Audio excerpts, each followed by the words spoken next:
lali sarak, lali topo, lali kanca, lali tangga.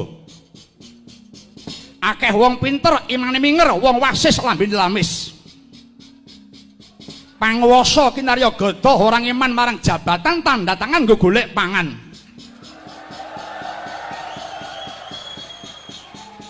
Wani ngidan orang dalan watone sugih dadakan.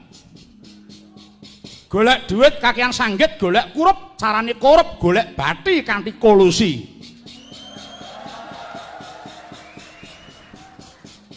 Ora weruh marang pituduh dikandhani malah misuh tanpa rikuh nggunakake pengaruh.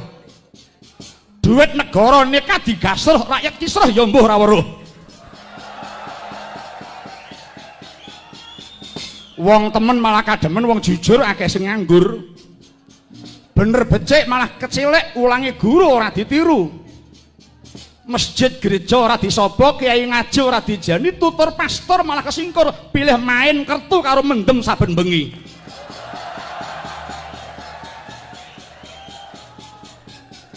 Akeh wong kang ora ndalan, koncatan kawicaksanan, ora weruh ing kasusilan.